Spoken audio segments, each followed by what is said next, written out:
বাংলাদেশের পরিস্থিতি নিয়ে গভীর উদ্বেগ উৎকণ্ঠায় আছে ভারত। তার প্রতিফলন দেখা গেল ভারতীয় সেনা প্রধানের কণ্ঠে। তিনি বলছেন, বাংলাদেশের পরিস্থিতি পর্যবেক্ষণ করা হচ্ছে, অব্যাহত রয়েছে যোগাযোগ। কেন পরিস্থিতি পর্যবেক্ষণ করা হচ্ছে? এর বেশ কিছু কারণ আছে।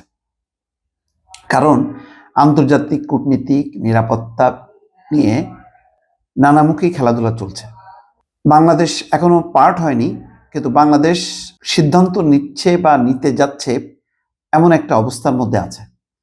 বিভিন্ন আন্তর্জাতিক সূত্র থেকে বলা হচ্ছে যে বেইজিংয়ে সম্প্রতি পাকিস্তান এবং চীনের মধ্যে যেই নিবিড় কূটনীতিক একটি যোগাযোগ এবং প্রতিরক্ষা চুক্তি একটা উদ্যোগ নেওয়া হয়েছে, সেই উদ্যোগে বাংলাদেশকে সামিল করতে চায় দুটি দেশই। এবং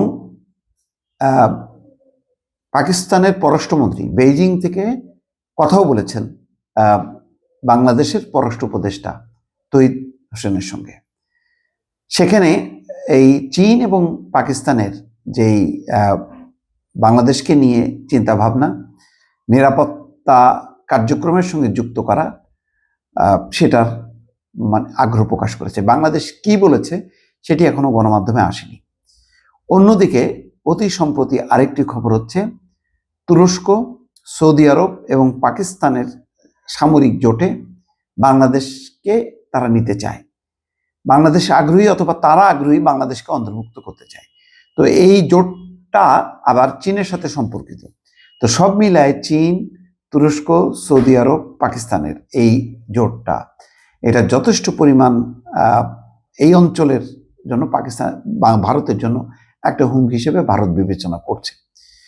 সেই কারণে বাংলাদেশ ঘিরে ইতিমধ্যে খবর এসেছে, নিশ্চয়ই দেখেছেন, যে বাংলাদেশের চারপাশে 5টি বিমান ঘাঁটি বা স্টপেজ বা কি বলবো ছোট আকারের যেই স্থাপনা, সেগুলো তারা আবার রিভাইভ করছে। যেগুলি দ্বিতীয় বিশ্বযুদ্ধের সময় পরিত্যক্ত ছিল, সেগুলোকে আবার সচল করছে। কারণ চিকেন নেক নিয়ে তাদের একটা গভীর উদ্বেগ আছে যে 7 সিস্টার্সের সঙ্গে যোগাযোগের সেই শিলিগুড়ি চিকন করিডোর, ওটাই একমাত্র পন্থা। সুতরাং সেটার নিরাপত্তা নিয়ে ভারত গভীরভাবে চিন্তিত, এবং এই কারণে তারা মনে করে বাংলাদেশকে নিয়ে থ্রেট না, বাংলাদেশের সাথে যদি চীন বা অন্য পরাশক্তি যদি যুক্ত হয়, সেটা ভারতের জন্য উদ্বেগ উৎকণ্ঠার কারণ হবে। বিশেষ করে লালমনিরহাটে বিমান ঘাঁটিকে বাংলাদেশ যে আবার ঢেলে সাজাচ্ছে এবং এটাকে সক্রিয় করছে, কার্যকর করছে, এইটা ভারতের একটা উদ্বেগ উৎকণ্ঠার ব্যাপার। সে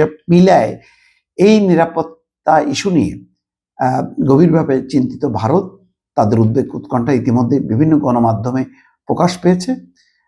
এখানে ভারতীয় সেনাপ্রধান মঙ্গলবার নয়াদিল্লিতে সেনাবাহিনীর বার্ষিক সংবাদ সম্মেলনে বক্তব্য দেওয়ার সময় সাংবাদিকদের প্রশ্নের জবাবে তিনি বলছেন, বক্তব্যটা ছিল এরকম, বাংলাদেশের সঙ্গে পাকিস্তানের সম্পর্কের যে নতুন সমীকরণ, সে বিষয়ে ভারতীয় সেনাবাহিনী কি হুমকি হিসেবে দেখছে? তার উত্তরে সেনাপ্রধান বলছেন, বাংলাদেশে বর্তমানে কি ধরনের সরকার দায়িত্বে রয়েছে এবং সেই সরকার স্বল্প মেয়াদী না দীর্ঘমেয়াদী সিদ্ধান্ত নিচ্ছে, সেই বিষয়টি আগে পরিষ্কারভাবে বোঝা দরকার।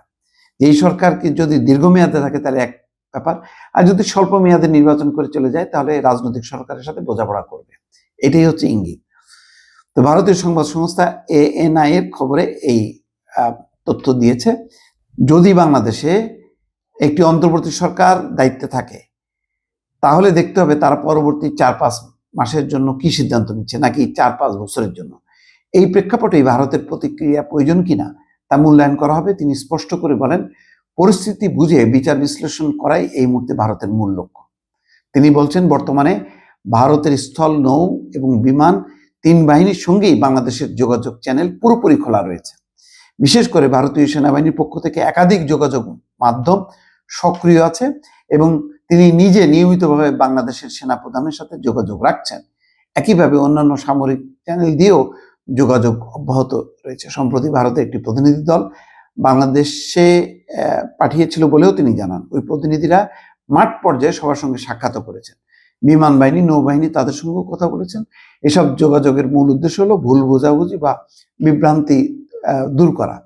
সক্ষমতা বৃদ্ধি বা সামরিক প্রস্তুতির বিষয়টি সব দেশের জন্য একটি চলমান প্রক্রিয়া। ভারত যেমন তার নিজের সক্ষমতা উন্নয়ন করছে, তেমনি অন্য দেশগুলোও করছে। তবে বাংলাদেশের পরিস্থিতি খুব ঘনিষ্ঠভাবে পর্যবেক্ষণ করা হচ্ছে বলে তিনি জানান।